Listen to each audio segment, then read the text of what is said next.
people who had decks and or getting their cousins or their nephews and nieces to help us with the video. So it kind of connected us, although we were, isolated. So that was a really nice coming together for us as Rimba and as a community. Yeah. Fantastic, fantastic. I think that's what you do, right? When you're stuck at home, everyone started, getting their creative juices on and stuff like that. Now, for the benefit of our viewers today, we've got viewers from all around the world, because we've also got speakers from all around the world who have came together and supported this Rejuvenate initiative, where we are celebrating World Environment Day this month. Yep. Tell us a little bit about Nisha.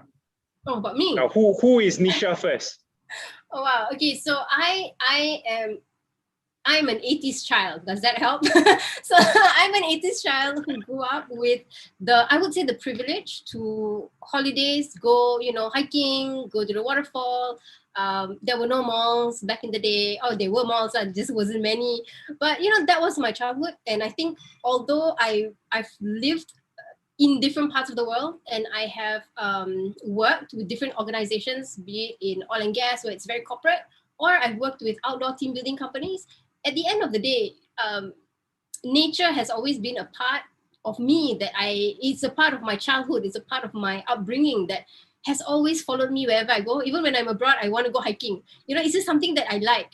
And I think it has informed me. It's become very, it's a go-to place when I want to just shut out the noise. And like now I'm really feeling it because I'm indoors. It's a very hard space, and I long for, river and waterfall, and yeah, that's me. Nice. Ecocentric transitions. Now, who are they? What are they? What do they do? So Ecocentric came about in 2009, 2010. And the reason why we decided to migrate from our corporate jobs, me and my partner Laiman, was because we felt like everybody's doing all these like really awesome work, but nobody's doing anything with environment and sustainability. And we knew quite a lot, I would say, at that time, because we are both from engineering backgrounds. And the fact that you know something and you're not acting positively towards the betterment of us as a society using the existing systems felt a little bit ridiculous. So that's when we started really deep diving into sustainability, questioning where our food came from, talking about where our waste was going. We also, again, that whole environmental childhood came into play because we had to travel further and spend more to experience what was supposed to be in our backyard. So nature was further from us than it used to be. So all these investigations on ourselves then became something that we formalized as ecocentric transitions. So if you realize the word transition means to move towards something, and our vision, because we were at that time very immersed in permaculture and sustainability design, transition township was something that we investigated. So that's where the word transition comes from. We don't know what the end goal is, the end line is, but we're going to keep moving better every day. And ecocentric, because you know what, if you can be egocentric and take away from your system, why can't you be eco-centric and create in your system? Yes. So we're looking at the play of words, and that's how we've always been, personally, practically, and through the organization and the work that we do. Nice. Now, what are the key areas that ecocentric is involved in? Maybe give us a brief idea, or rather, what are you guys? What is the passion for your work here? Right. So we feel like it's always easiest to start when you're young. It's always impressionable to start when you're curious. So having that as a premise, we've always been about activating people into these spaces and bringing out their curiosity. So again, the eccentric part is where we take the communication of ideas, like, agriculture. So we have a program called Gang Jari Hijau, where we do a lot of gardening, community gardens, school-based gardening programs. So we use a lot of education as a fundamental platform. And then we stack onto that activities which are experiential and gardening-based. So they learn agriculture, but they experience it as an individual. They bring home the vegetables. They teach their moms how to grow. There's a process that it goes through. And then we have Gang Peduli Sampah, which means you're conscious about your waste and your consumption. So when you do gang peduli sampah activities, you're learning about why you're throwing things away. You're questioning a lot of things. So you build in critical thinking and decision-making processes that you would take for granted in a normal circumstance. So we want kids to change their behavior pattern. We want them to choose better as well. Because once you set a new baseline, that becomes normal, and then you adopt that throughout, you know, so, and you demand that change as well. So that's part of our behavior change type model. And then we have gang peka alam. So peka means to be aware. And so the consciousness about environment is another part of this. It's a very important puzzle to this part. So it's the trifecta of sustainability, because when you understand about your environment, you start to really quickly realize that, hey, I'm a part of the environment. If the environment doesn't exist, I don't exist. You're talking about food, you're talking about water, you're talking about shelter, you're talking about resources. And so, you know, we see it happen in the pandemic where biodiversity starts coming back because people have moved out. So it, you know, nature has an ability to bounce back, but can we bounce back as fast? We can dominate, but can we bounce back as fast? So that's kind of the sections that we work in, and we do this with communities, with kids, with adults, with corporate teams. So we've been doing this since 2010. Now you mentioned obviously earlier on, you know, it happens in schools and whatnot. Can you just give us an idea of how that happens in schools? I mean, you work with a school, or you know? So I would say the Malaysian education system is not all bad. I think it's had some very forward thinkers in the process. Like we moved from KBSM and other things into the current model. And in the past, there used to be like teacher's manual for environmental education. And like up till 2019, there was a conversation to go into the technical committee to bring environmental education, climate change learning, biodiversity learning into the syllabus. And for multiple reasons, are political and the conditions of COVID, a lot of these things have been put in the back burner. So where I'm trying to go with this is that there is a recognition that it is important in the education of our children for the future because of IR 4.0 and all the other fancy schmancy stuff. But at the same time, I think there is an interest in terms of the education value. So teachers do have access to activities like, you know, MNS has this thing called Club Pencinta Alam, where they work with teachers to do all these events and bring kids out of the classroom. So they have these things, but it's just not widespread enough. I think with more players in the space, more conservation organization having activities, I think you will see more and more uptake, because honestly, parents and teachers, they find if it's not their field, incapable of carrying the subject because it can be very deep and it is ever changing, as is in science. So yeah. I have two questions to that. The first one, when you say teachers and the parents, now is the challenge that first layer first, because you need to be training them first before then they can train the children, because ecocentric can never be together with the children 24/7, right? Touch point is always still teachers and parents. Yeah. Is that a challenge? Yes and no. Yes and no. Because you see, I mean, like my parents, nobody taught them about the environment, you know, but their parents, nobody taught them about environment. It's just that generation, my grandparents' generation, they were farmers. So my mom's side were paddy farmers. My dad's side, I can't remember, but yeah, they were in the agriculture. Oh, my grandma's from plantation, rubber plantation. That's why. So yeah, so they all came from this agriculture background. So to them, knowing the weather, you have to know the weather. If not, you cannot go and harvest. You know, so it was a part of their intelligence. And then my mother's generation, my parents' generation, they went to university, and then there was a change in lifestyle. So for them, they had to go back and find things that were their childhood experiences to give me access to it, because I thought chickens came from the supermarket, you know, so I was that kid, you know, in the 80s. So you have to understand that environmental education is lifelong. It's lifelong because you don't just learn one part of it. It's like if I'm, you know, 2 years old, I'm a toddler. I'm going to learn B is for bee, right? A is for apple. That's environmental education in its very infant stage. Then as I grow bigger, I got stung by a bee. Oh my God, bees can sting. It's painful. I can be allergic to it.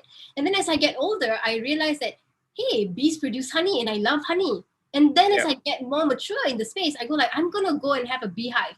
I'm going to go and, raise some bees. And then as I do that, I learn that, hey, you know what? There's going to be a bee die out. And if the bees die out, I don't have food, right? And so my knowledge is building on top of each other. So learning environmental education is a lifelong process. You don't just learn it overnight. It's like math, it's a progressive, learning. As you go further, you gain deeper knowledge. You evolve your critical thinking skills, you become responsible decision makers, you get better at say problem solving and decision making, which affect the environment in a positive way.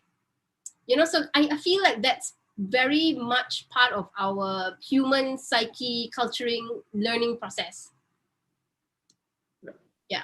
To the next question, you mentioned that the stakeholders, committees and whatnot. I would assume Ecocentric is very involved in that. As and whenever policymakers are having a roundtable discussion, you guys are invited into it. Or is that not the case? We try very hard to be there because, like you said, it's impossible for us to touch every child, but we can demonstrate how it's done with like very curated programs. And again, it's all about funding. It's all about whether we get hired for those jobs. It's whether what we are presenting is something that a corporate client would like, because then they would be the ones providing it to the end user. So we become tools of that process. Because, in general, Malaysia, although we are a rich developing country, people are still spending money in different spaces. It's still education becomes second.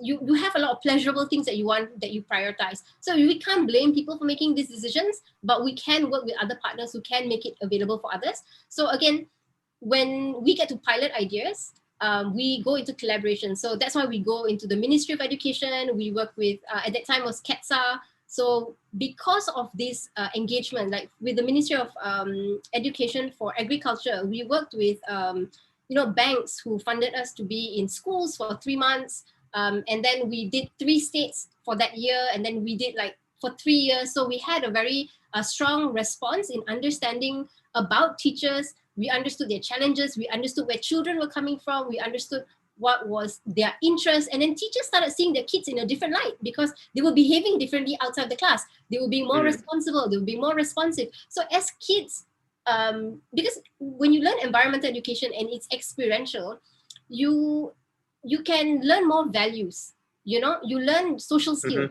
You start showing different intelligences. So as you I guess you foster this culture in kids, you start seeing them pick up other things. Because I'm not going to learn maths because it's just numbers. I could just not like maths, right? But if you ask me to calculate the perimeter of a garden bed, I'll be like, okay, where's the measuring tool? I'm going to go measure, I'm going to write it down. And all these things show that the child is engaged. And when he has vegetables to sell, it becomes like this achievement. And I think that's a big part of learning, to gain something out of an action that was forced upon you. I think that's the gamification part that I think education should adopt. And in terms of going to the ministries and getting onto these roundtables, yeah, because we were very concerned about when we used to do icebreakers, we realized when we asked kids, like, do you know a black and white animal? And then kids would look at me and like, huh? Black and white animal, zebra? And I'm like, no, we have Malaysian too. We have monochrome animals here. And then they like didn't get it when I said like the tapir, and they're like, apa tu tapir? So it really frustrated me that the way we've been colonized is not just economically, but culturally we've been colonized. So to not just look at savanna animals, but local biodiversity. And that's when we work more with like local conservation organizations, we work with the ministry, we keep on bringing up the fact that it's not that we don't have access. It's just that it's just far, or it costs money, or it costs time, or it is like nobody's explaining it to them, because a lot of these things are in English. So if you look at our YouTube videos, we have a bunch of videos in Bahasa Malaysia. And the reason why we do that is we just want kids to just familiarize themselves with these words. So if they hear hutan, they don't think of it as a scary place that's dark and far away. They think of it with wonder, or maybe with curiosity, like, oh, could I eat that plant? If the orangutan can eat it, is it safe for me? And then you build empathy, because then you realize, hey, the orangutan doesn't have enough food. you know. So when you create a group of people of this sense, this thought, because when you learn something and you learn something factually, like in a school book, it's just facts, it's the past, right? But when you visit a site and you see gibbons and you go like, oh my god, they're just like me, they use their fingers, they eat the, you know, the same looking things as me, and then you start to have an impression of like, oh, what else do they eat? You have this curiosity, right? And then you get to know a little bit more, you learn, you take. So when you look at rimba, you look at the picture, you recognize the name, it's a fact, right? You look at the info card, you learn a little bit about the animal, it's a bit more knowledge. And then you take the scientific name and you go Google it, or you watch a documentary and you see that animal again, and it starts to build knowledge, and then it gives you insights. Oh, maybe we should do these kind of things to ensure that the gibbons continue having safe living spaces. So this process, this hierarchy, can only come with multiple engagements. So when we talk to the ministry, we're always trying to find ways to train teachers, give access to parents, and that's how Rimba came about. Because we felt like, you know, if we had one thing to leave behind to help people get closer to local biodiversity, what would it look like? And Rimba the card game was what we, you know, we regurgitated from this process. Fantastic, Nisha. So before we get into Rimba, I believe you have a video, so we will play that video, and then we will continue the conversation with what Rimba is. Cool. Okay, right.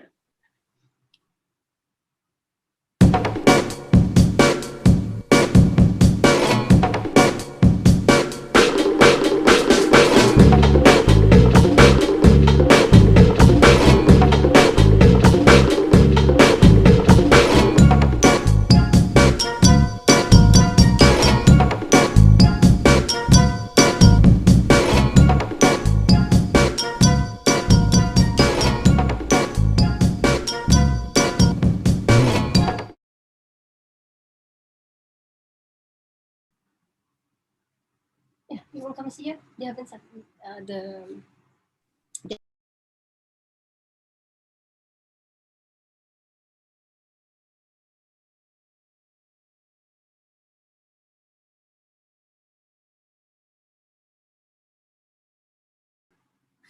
Okay, so that was the quick video about Rimba. Yep. Very curious, very colorful. I see a lot of animals there. Obviously, the very what's the right word to use? Not the common ones you see in the zoo. Although you still probably can find some of them in the zoo. Okay. I will leave it to you for the explanation, Nisha. So yeah, we pick the animals based on our observation of the central forest pine, because we felt like a lot of people don't understand, because they are very high level issues, right? And then we looked at how does Malaysia, if you splice it from sea to summit, what are the animals that will be represented? So then we picked those kinds of animals, and then we realized, hey, you know what? They're all vertebrates. So that's what Rimba is: reptile, ikan, mammalia, burung, amphibia. So that stands for Rimba. And we wanted it to have a local context. We wanted it to be in Bahasa Malaysia. It was illustrated by a local comic artist, Arif Rafan. And we were very conscious about its inclusivity. So it was written in Bahasa Malaysia and English. And beyond that, it is colorblind friendly. So you said that you look colorful. But actually, we spent a lot of days, if not months, deciding how to make it less visually intrusive for kids who probably had learning difficulties and were very conscious about what they see visually. So that's why the color of the animals are in grayscale, and then the borders are colored. Yes. So a lot of design put into it, and they're color blind codes. So if you're color blind, you could play and you would have no visible difference in the quality of animal view. Yeah. Wow. So we're very conscious about that, because we've worked with kids across the country for different projects. And we realized that some of the kids were really quiet when we tested the game, and then we realized that, oh, maybe they couldn't see. And you know, so all these learning processes were really important as an environmental educator, because when we bring kids outdoors, you know, they are so bombarded by a lot of visual, maybe sensory, you know, information, that we really need to start honing them into certain things. So it becomes a facilitative process for us to encourage kids to participate. Yeah. I want to go back a little bit, the history of Rimba, right? Hmm. Like I guess out of so many things perhaps that you guys can do, how come Rimba, Mhm. and how come in a form of a physical card? Okay, this is a very popular question. Um, so the thing was this: I grew up with two brothers, and so everything is sharing. There's nothing that's your own stuff. Okay, so and then I also realized because we love to keep things like for a long time, and then we pass them down. This has been our like it's very intrinsic for us, right? We're Asians, we like to give to our cousins. Yeah, It gets kept in our library for our whole lifetime. So we felt like it correct. was just something that was digital. You need a device. It needed to be updated all the time. That was the first thing why it wasn't digital. The other thing was we felt this whole relationship. I can play with my sibling, I can play with my friend, I can play with my parents, I can play with my grandparents. So if you look at Rimba, there are 4 base games, but if you go to the YouTube channel, there's about 6 or 7 games that we've added to it. And so you can literally play by yourself, or you can play with someone else, or you can play with a lot of someone's like 5 to 8 people. There's enough cards for you to play with so many people. And so the physicality of it was part of creating community. That's why it's called the community creating card game, because we want people to play together. And as they do this as a group, as a small group, it becomes something that is common to them. It's a shared experience. So that was one of the the angles that we were looking at, and we wanted it to be adopted in schools. And that's why when it's physical, it's easier for a teacher to walk into a class. So I'll give you a cheat sheet for the teachers. You buy a deck of Rimba, right? It's 120 cards because it's 30 animals in 4 colors. And what you can do is you can give each group, so if you have 40 students in your class, you group them into 10 10 10, and then each group gets a single color, which means one group gets 30 animals.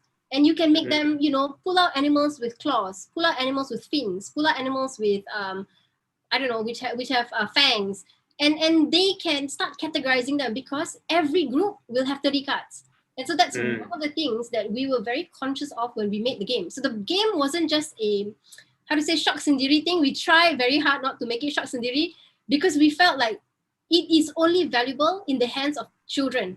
It is only valuable when kids are fooling around with it and saying to their friend, hey, you look like you could sing like a siamang. If I heard that, mind blown, because the fact that they know siamangs are the only singing gibbons, the only singing apes, I think is knowledge that most people don't have.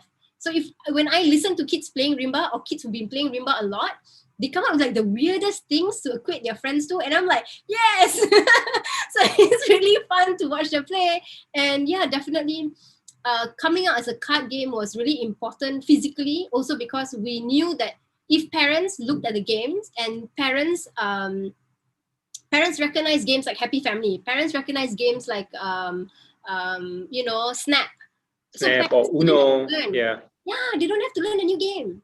But if it's Yeah. on a device, the entrance for parents and grandparents will be very high. The entry point will be very high. So these were the things that we were quite conscious about in terms of making it communal. So yeah, I hope that answered your question. Yes, very much so.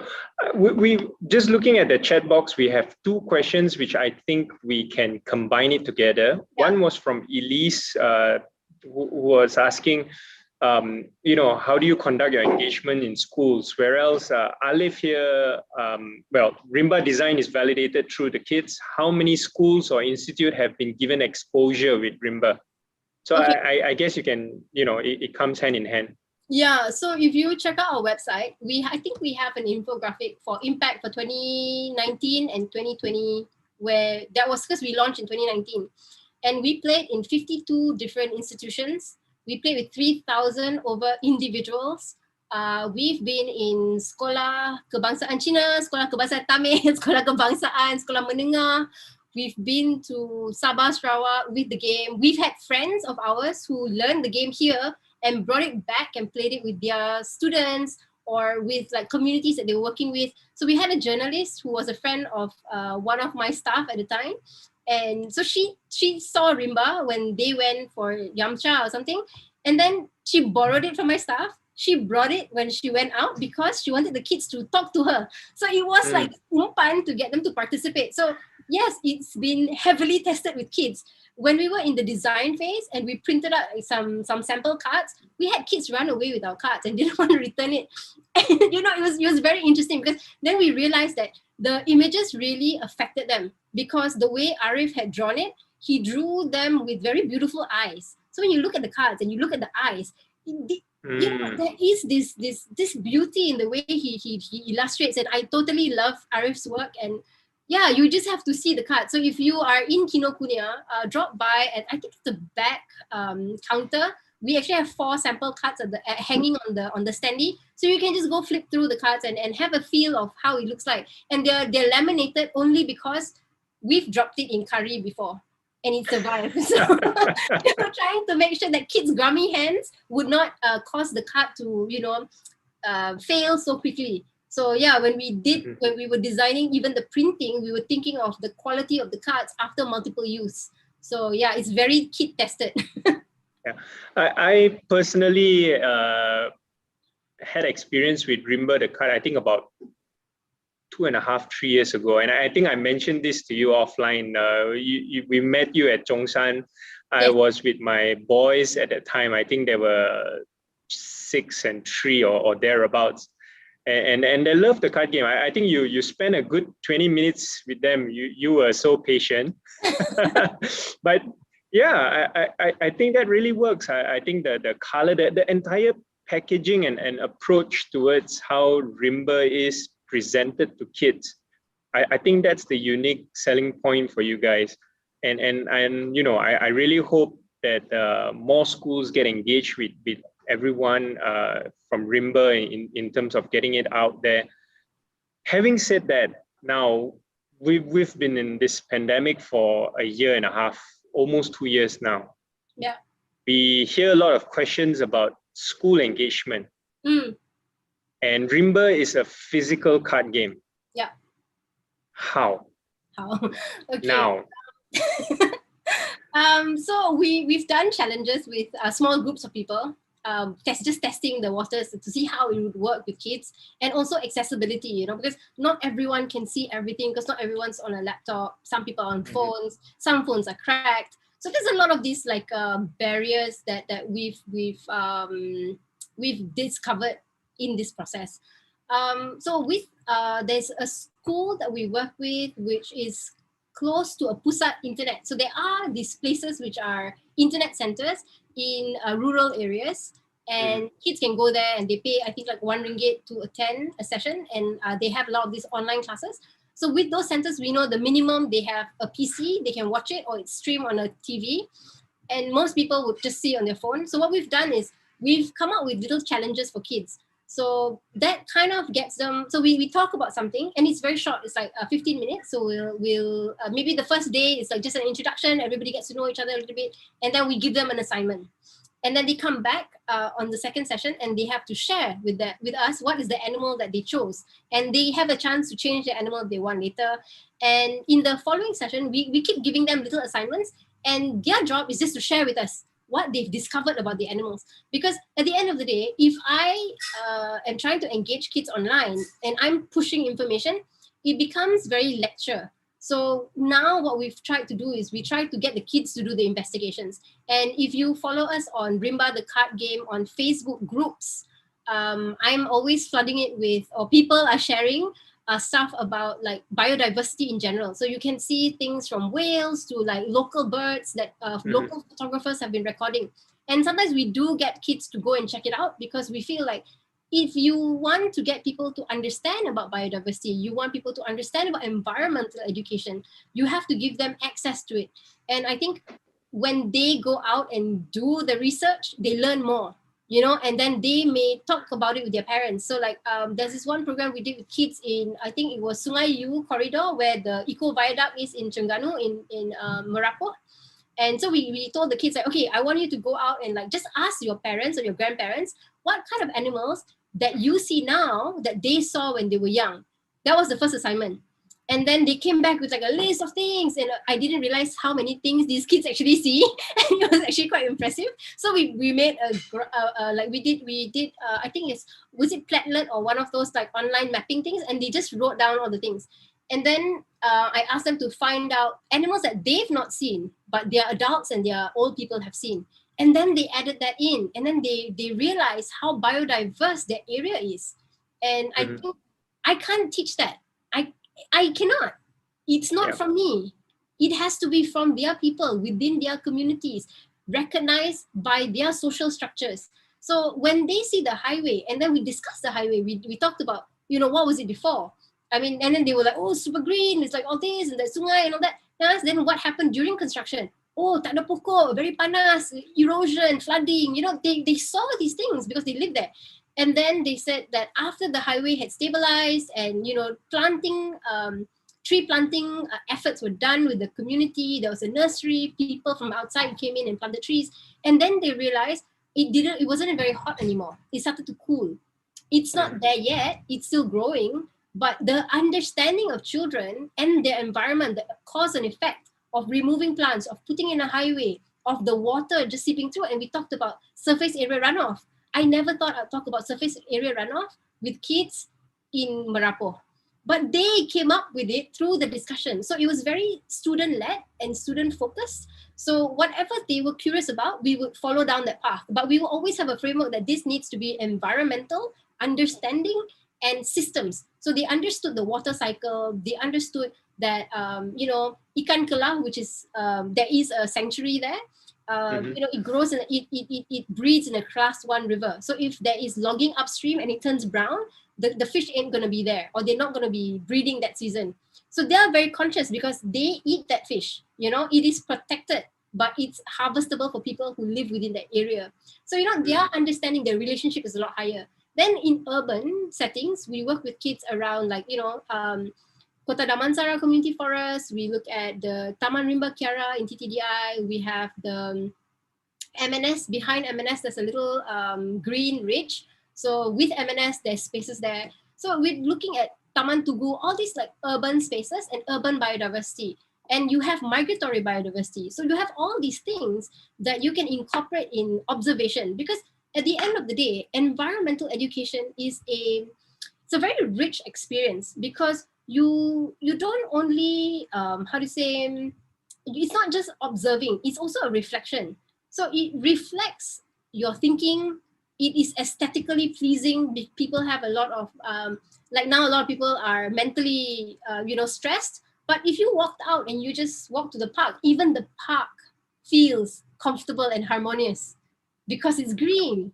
The wind is blowing, the leaves are moving, it's not static like in a room, in a house, so all these little things is reflective, it's spiritual, and you get so much more out of nature instead of just, timber and food and water. And water is going to be a big issue in the future. So if we are worried about water, can you imagine the biodiversity running out of water? So this long-term, extended lifelong learning process is really rich if we invest a little bit of time consistently over time. Yeah. Oh, that's a golden nugget right there. I love the whole explanation and the whole passion behind that whole explanation as well. Now, how do youths get involved? How can we get them? I know, you talk about the location in Terengganu just now and how the kids, I guess because it's just at their backyard. What about those who are in the urban, living in high-rise condos and buildings and now we're all stuck at home, hardly even step on grass, let alone, see biodiverse animals or plants or whatever it is. How do we get them involved now? So I guess we need to be a bit realistic. It is a pandemic. There is a very big pressure to keep people indoors because that's the best way to cut down, the virus from spreading. But I think they're simple things. If you really, really wanted to, when you go to school, they make you do the tauge experiment. That's nature classroom 101. Start with something simple. Start with something that you can do anywhere. You can do, even if I if I wanted to do it now, I could get up, go to the kitchen, look for green beans, and put it in water and wait a couple of days. Because I think to start somewhere, to start today is better than to not start at all and to start with nothing. So Yes. simple things like that. If you are even more adventurous, you might want to put out like some food and see what comes. It's observation. Nature will always find something. Even when it rains, if you put water out, if you just put a container out on the ledge and it rains and it catches water, these observations are really important. And then you leave the water out on a hot day, it evaporates. So I think the key here is about breaking down curiosity and identifying how can you help young people identify with it. Identify how this is nature. Not that nature is out there. Nature is in here.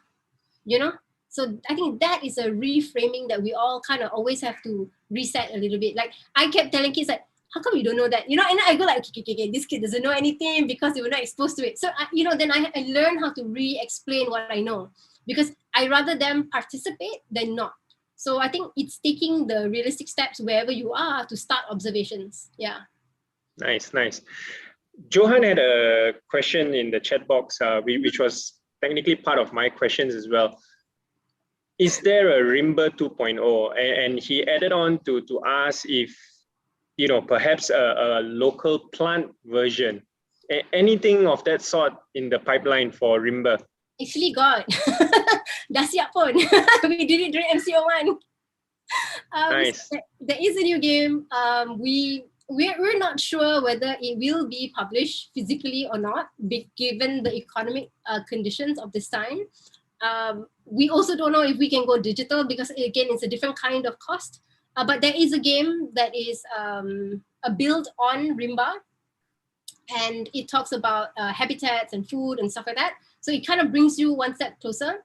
And then that leads into, we actually have 3 other parts. So one part has a plant component. So we've done vertebrates. We want to do an invertebrate, and then we want to do a plant component. So if you guys out there are illustrators, want to collaborate with us, yes, please come, give me a buzz. Besides that, obviously funding would be the big thing as well, right? To get this published and out. Yeah, so I think, okay lah, I'm really a bad business person. Just put it out there. To me, I think I really, really need to work with people who are very passionate in the idea and who find their I guess their personal value in the project. Once we have that, I think we can deal with funding. Because a lot of it comes with the good intentions, with the quality of work. And then I think with the change in the economics, maybe there are opportunities that will present itself differently from when we published Rimba the first time. And also remember that we have a good track record of Rimba. So we have evidence that this works. So I think we've done the initial friction. We've overcome that. So anything moving forward should be easier than what happened in the past. So I have faith. Let's talk offline, Nisha. Yes. I hope to connect you with some people that may be interested to take this beyond just Malaysia as well. Thank you so localize much. it to different countries. I myself see potential in how this will grow as well. And education is universal. You can localize the animals or the plants or the habitat to whatever that country is. Yep. The intention is fantastic. I think first and foremost, we here at Synapse resonate a lot with what Ecocentric does and what Rimba, the card game itself, hopes to achieve. So yeah, let's take that offline. Thank you so much. If you guys have any other questions or you guys want to connect with me, my full name, Firdaus Nisha Muhammad Faisal, is what I am on Facebook. So yeah, drop me a line there. So yeah, very easy to find. We will share those links to our viewers as well after the session so that they can also get in touch with you guys as well. Now, any parting thoughts? I think it is, the pandemic has been very interesting because it's given us a chance to pause and reevaluate. Now the challenge is how do we find where we fit in the grand scheme of things? How the new us is going to deal with all of this moving forward, because it's given us a lot of insight and it's given us a lot of new connections. So yeah, I hope you and your children or the kids that you work with can find ways to make meaning out of the world. And I think we were talking about this earlier on, that it is very stressful for children today who have not been out, who have been pushed into a very digital space. So yeah, nature heals. So even if it's 15 minutes walking from your house to the park and back, they need that. So you could create a really interesting entry point with like shadows and shapes and textures and color. And I think children will appreciate this, and it may be something they talk about in 40 years time. Oh, mom, remember that time when we walked from the house to the park? We never went into the park because it was locked, but we saw all those flowers. So it could be a conversation that will be normal in 40 years or 20 years. So yeah, take the opportunity now. Yeah. Thank you so Fantastic. much. Fantastic. Nisha, again, on behalf of Synapse and everyone who tuned in today, I just want to say a big thank you. I think you shared a lot with us, fantastic insights. It's really amazing and entertaining as well. I just want to close with this, two things. Everyone, if you have the time, head on to rimba.com.my. That's where the game is. And Nisha, can you buy the deck online today? Yes, you can. There is a link, I think, where you can order, or you can go to Instagram. There's a Linktree link of it directs you into a WhatsApp group, and then yeah. And for every deck we sell, we actually give one to the community. So yeah. Oh, amazing. That's the only way we can expand ourselves. Yeah. Great. So any deck that anyone buys, you donate one to the community as well. For every 20, yes, we send one. For every 20, okay, great. Yeah. That'll be good to know. In the community, we spend a bit of time. We get kids involved, so it's like quite interesting for them as well. Great, fantastic. So Nisha, I'm going to close with this little statement here from one of our viewers. This Rimba really can compete with Uno. It's a really old game. Okay, Uno, I grew up with Uno. That will be a privilege. Yeah, but you think about it. I mean, it's not a far-fetched idea. I think it will happen. Not for us to perhaps see it bear fruit, but hopefully the future generation, definitely, Nisha. From your lips to God's ears. Thank you so much. Thank you for coming on to the show, Nisha, and I'll hope to catch up with you again soon. All right. Thanks, guys. Okay, thank you. Bye-bye. See you. Take care. Stay safe. Thanks, you too.